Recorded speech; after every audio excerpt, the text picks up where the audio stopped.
जय हिंद साथियों, नमस्कार सभी भाइयों को। साथियों, मैं आप सबका हर्ष कुमार स्वागत करता हूं आपके अपने चैनल लोन डिस्ट्रॉयर पे।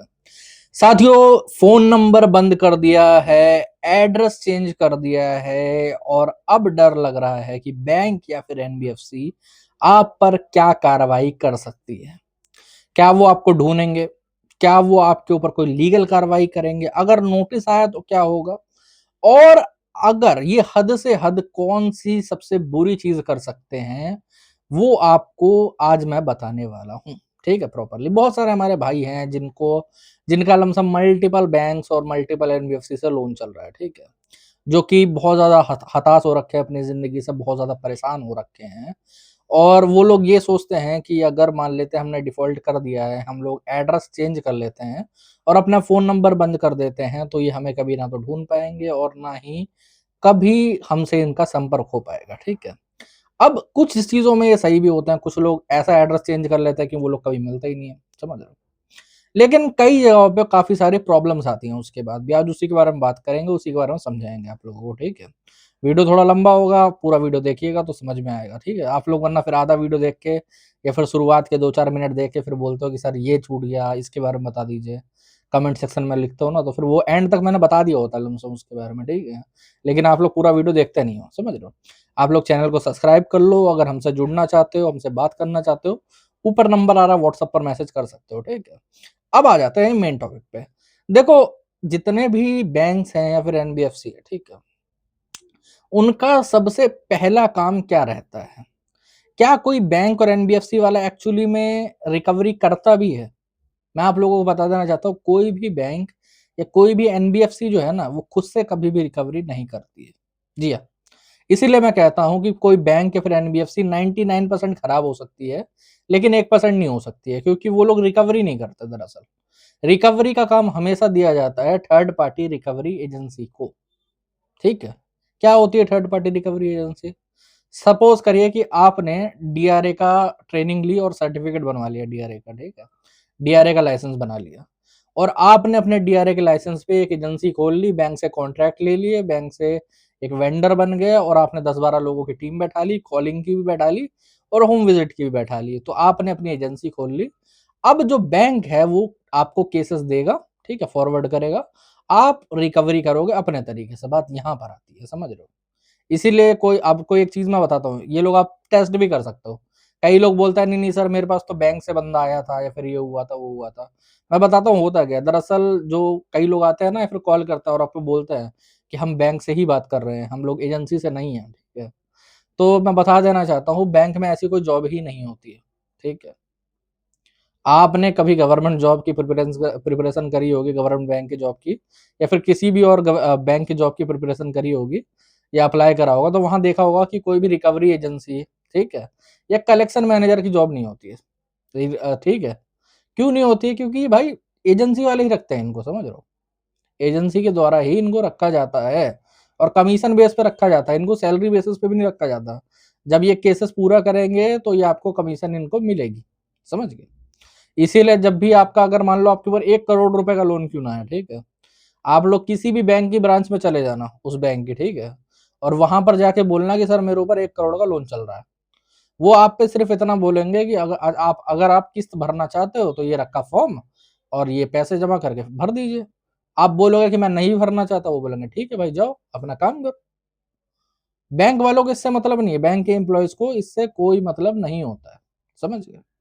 इसीलिए जब ये थर्ड पार्टी रिकवरी एजेंसी वाले बंदे रखे जाते हैं, तो ये लोग हमेशा से शुरुआत पहले डे से ट्राई करते हैं कि कस्टमर को प्रॉपर्ली हैरेस करें, ताकि कस्टमर जल्द से जल्द पैसा दे। अब होता क्या है, जैसे मान लेते हैं आपने फ़ोन बंद कर लिया और आपने एड्रेस चेंज कर लिया, तो ये लोग क्या-क्या टेक्नीक अपनाते हैं आपको ढूँढने की, पहले मैं बताता हूँ, ठीक है? तो सबसे पहली टेक्नीक जो अपनाई जाएगी, ठीक है? और जिसका तोड़ बहुत आसान है। कई लोगों को बहुत प्रॉब्लम होती है इससे, लेकिन बहुत आसान है इसका तोड़, मैं बताता हूँ कैसे, ठीक है? या तो ये आपके रेफरेंस नंबर को फ़ोन करेंगे, परेशान करने की उसे ट्राई करेंगे, ठीक है? सपोज़ करो आपने रेफरेंस नंबर भी खुद ही के दे रखे थे, ओके? तो ये दूसरा तरीका निकालेंगे भाई साहब कि आपका जो कॉन्टैक्ट लिस्ट होगा, उसको उसका डाटा इनको मिल जाता है। ये लोग कॉन्टैक्ट लिस्ट पे आपके बॉस को, आपके रिश्तेदारों को, आपके जो भी होंगे यार प्यारे रिश्तेदार जो भी बोल सकते हो आप सिंपली, ठीक है? जो भी क्लोज रिलेटिव होंगे उनको फोन करना स्टार्ट कर देता है और उन पे बोला जाता है कि आपने उनके नाम से लोन लिया है, और उनको बार बार फोन करके बोला जाएगा, कभी पुलिस बन के, कभी एडवोकेट बन के, कभी जज साहब बन के, ऐसे ऐसे बन के फोन करेंगे, ठीक है। तो इसको रोकने का तरीका क्या है? देखो मैं बता देना चाहता हूँ, इसको रोकना बहुत आसान है। आप लोगों को अपनी कॉन्टैक्ट लिस्ट अपडेट करनी पड़ेगी, ठीक है। आज का वीडियो ज्यादा लंबा ना हो इसलिए मैं यहाँ शॉर्ट फॉर्म में बताऊंगा। अगर आप प्रॉपर इसके लिए अलग से वीडियो देखना चाहते हो ना, तो मेरे मेंबर्स वाले वीडियोस देख लीजिएगा, चैनल पे जाके 2 वीडियो पड़े होंगे, उनको देख के आपको समझ में आ जाएगा। शॉर्ट फॉर्म में अगर बताऊं तो आपको, अगर दूसरा फोन आपके पास अवेलेबल है तो बहुत बढ़िया बात है, वरना अपने फोन में से सारे कॉन्टैक्ट हटाओ, ठीक है। 1000-2000 कॉन्टैक्ट है, उनकी एक एक्सेल फाइल बना लो और उनको हटा दो। 1 सेकंड में बन जाती है एक्सेल फाइल, वहीं से बन जाएगी, ठीक है। आपको उस कॉन्टैक्ट को हटा दो और अपनी तरफ से फेक कॉन्टैक्ट डाल दो, 100, 200, 1000 जो भी कॉन्टैक्ट हो। जैसे हम लोगों ने कॉन्टैक्ट लिस्ट की फाइल बना रखी है 50,000 नंबरों की, ठीक है। मैं तो अपने क्लाइंटों को नंबर दे देता हूँ। अगर हैक भी हो गया तो मिलाते रहो भाई साहब, 50,000 नंबरों पे कैसे फोन कर लेंगे वो, ठीक है। और सबके नाम ऐसे लिखे रहता, बुआ जी, पापा जी, मम्मी जी, ऐसे करके। सारे फेक नंबर है, कोई डोमिनोज का नंबर है, कोई ऐसा नंबर है, वो लगेगा ही नहीं, समझ रहे हो। तो ये लोग फंस जाता है उसी में। अब उसको सिंपली ये होता है कि आप जब वो कॉन्टैक्ट लिस्ट डाल लेते हो अपने फोन में, ठीक है, तो आप फिर उस ऐप को अनइंस्टॉल करोगे, फिर इंस्टॉल करोगे, परमिशन दोगे। ऐसा करना है आपको 10-12 बार, और फिर 1 दिन के लिए फोन को छोड़ देना है वैसे ही, उस ऐप को फोन के अंदर। आपकी कॉन्टैक्ट लिस्ट तुरंत अपडेट हो जाएगी, उनके पास से सारे नंबर हट जाएंगे, ठीक है। आपको दोबारा प्रॉब्लम नहीं आएगी कभी भी, ओके। अब रही बात, चलो कॉल तो हमने संभाल लिए भाई साहब, ठीक है, लेकिन एड्रेस चेंज कर रखा है तो ये ढूंढने की भी तो ट्राई करेंगे। तो देखो ढूंढने का ना इनका 4-5 ही तरीके हैं, 4-5 से ज्यादा तरीके ये लोग कभी अपनाते नहीं है, ठीक है।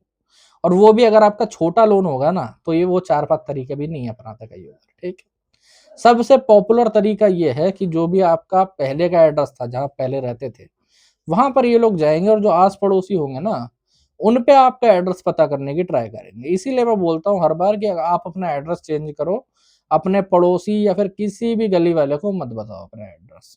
क्योंकि हो सकता है कि आप सोच रहे हो कि यार वो तो मेरा अच्छा खासा जानने वाला है, लेकिन वो अंदर ही अंदर खुंदस खाया हो और वो आपका एड्रेस बता दे, समझ रहे हो। आप अगर मान लो ईस्ट में रहने जा रहे हो तो आप वेस्ट का एड्रेस बता दो कि भाई साहब मैं तो, जैसे मान लो मयूर विहार में आप रहने जा रहे हो, ठीक है, दिल्ली के अंदर, तो आप बोल दो मैं तो कनॉट प्लेस में रहता हूँ, कनॉट प्लेस में नया मैंने घर ले लिया, वहां पर रह रहा हूँ, समझ रहे हो। तो इससे क्या है कि वो कंफ्यूजन क्रिएट होती है। अब मान लो वहां से पता नहीं लगा, ठीक है, ये लोग एक स्टेप आगे बढ़ गए, तो एक स्टेप आगे बढ़ने पे ये लोग ट्राई क्या करेंगे कि आपको बार बार उल्टे सीधे मैसेज भेज जाएंगे, व्हाट्सएप के माध्यम से या फिर एसएमएस के माध्यम से, ठीक है। अब ये बोला जाएगा कि आप अपना एड्रेस बताओ, ये करो, फलाना करो, ढिमकाना करो, ऐसा बार बार पूछा जाएगा, ठीक है। आपने मान लो गलती से बता दिया, ठीक है। कई बार ये लोग एक तरीका और अपनाता है, फोन करेंगे, बोलेंगे सर आपका ऑर्डर आया हुआ है, आप अपना एड्रेस बता देते, मैं घर के बाहर, मेरे को प्रॉपरली पता नहीं चल पा रहा, मैं गली के बाहर खड़ा हुआ हूँ। आप बोलोगे भाई कौन सा ऑर्डर है, तो कह देगा प्रीपेड पे हो रखा है सर पहले से, आपकी वाइफ ने या फिर किसी ने वो मंगा रखा था, ठीक है। आपका स्टेटस चेक कर लेते हैं लोग, वो आप लोग जब लोन लेते हो ना तो वो मैरिटल स्टेटस होता है, ठीक है। तो वहां पर सिंगल हो तो पता है घर वाले ने मंगाया होगा, ये करा होगा सर, आप बिल्डिंग का एड्रेस बता दो, ऐसे करके, समझ रहे हो। आप उसको कभी मत बताइए, ठीक है, अगर आपने खुद से ऑर्डर नहीं करा है तो, सीधी सी बात, ओके। एक तरीका और है, गैस एजेंसी से ये लोग पता करते हैं। हमारी जो इंडिया है, हमारा जो देश है, उसके अंदर मेनली जो पॉपुलर गैस है ना एजेंसी, वो 2-3 ही है, 3 से ज्यादा नहीं है। और भी होंगी लेकिन वो उतनी फेमस नहीं है, ठीक है। तो एरिया में, बहुत बड़े एरिया में 1 या 2 एजेंसी होती हैं बहुत मुश्किल से, ठीक है, एक उसके कनेक्शन वाले का। तो ये लोग उन पे जाकर भी पता कर लेते हैं 100-200 रुपए दे के, आप लोग अगर अपना एजेंसी चेंज करवाते हो तो, कि भाई साहब इसका एड्रेस कहाँ पर है, कहाँ पर मिलेगा, ये है नहीं, दूसरा एड्रेस कहाँ पर है। तो वो लोग बता देते हैं कि इन्होंने एड्रेस पोर्ट करवाया, चेंज करवाया वहां पर, ठीक है। ऐसे में आप लोग, सबसे बढ़िया तरीका मैं तो आपको एक ही बताऊंगा भाई, अपना गैस कनेक्शन कर दो सरेंडर, ठीक है। जो दूसरा एड्रेस रहेगा वहां पर जाके अपना नया गैस कनेक्शन ले लो, सीधी सी बात है। और नया गैस कनेक्शन अगर नहीं लेना चाहते, ज्यादा नुकसान हो रहा है, मतलब महंगा होता है गैस कनेक्शन, 6-7 हजार रुपए का होता हुआ है मेरे हिसाब से, ठीक है।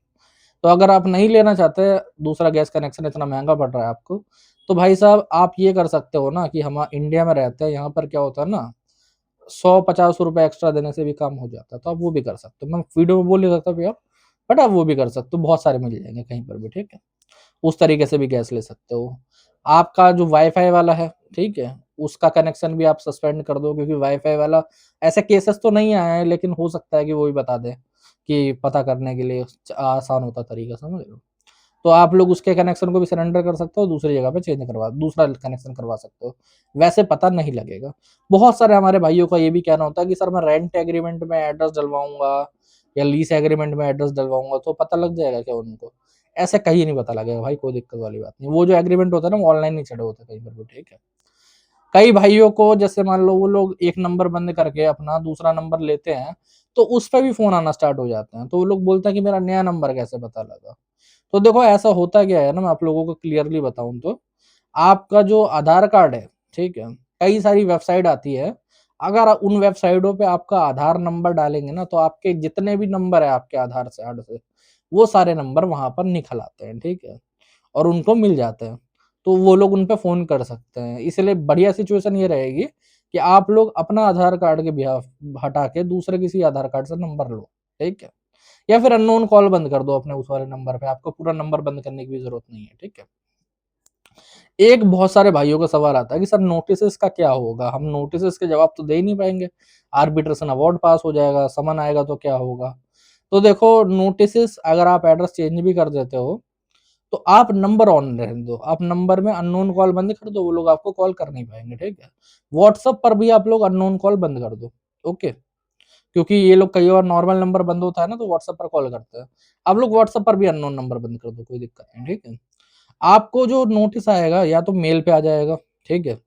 या तो एसएमएस में आ जाएगा लिंक के माध्यम से, या फिर व्हाट्सएप पर भी आ सकता है, ठीक है? इन तीनों ही माध्यम पर वो वैलिड होता है, ठीक है? नोटिस आए, चेक करो वैलिड है कि नहीं है, रियल है कि नहीं है, और उसका रिप्लाई करवा दो ऑनलाइन के माध्यम से, कोई दिक्कत वाली बात नहीं होगी, ठीक है? रही बात केस होने की, अगर मान लो कोई केस हो गया, समन हो गया, तो फिर क्या होगा? तो ऐसा है मेरे भाई, जब तक वो सामान आपको रिसीव नहीं होगा, ठीक है? आपके हाथ में इन हैंड रिसीविंग नहीं दी जाएगी, तब तक उस पे केस में कोई वो खास दिक्कत आपको नहीं आएगी, ठीक है? ओके।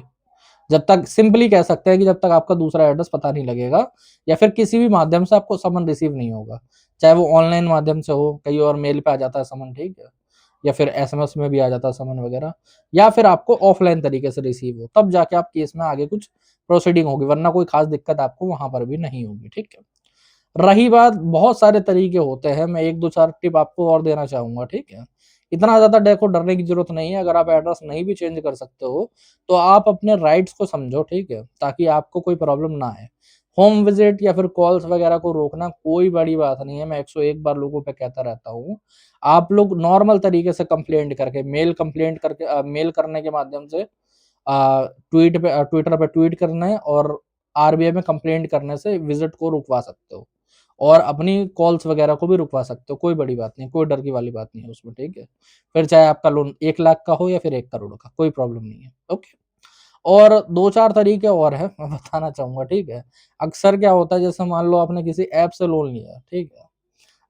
जिससे पेमेंट वगैरह होती है, जैसे पेटीएम हो गया या फ़ोनपे हो गया, ये लोग लोन प्रोवाइड नहीं करते, ठीक है? लेकिन इनके अंदर लेंडर लोन प्रोवाइड करता है, और उन लेंडर के पास क्या होता है ना, उनके पास इसकी एक्सेस होती है। सपोज़ करो आपने पेटीएम के अंदर से लोन लिया था, ठीक है?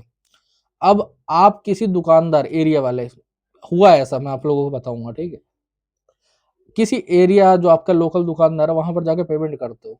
तो अक्सर ये लोग क्या करते हैं कि आपके जो लोकल एरिया वाले हैं ना, उसको फ़ोन करेंगे, फिर उनका नंबर मिल जाएगा कि इस बंदे ने उसको पेमेंट करी है। उनकी डिटेल भी आ जाती है, अगर उसका पेटीएम ही होगा तो, ठीक है?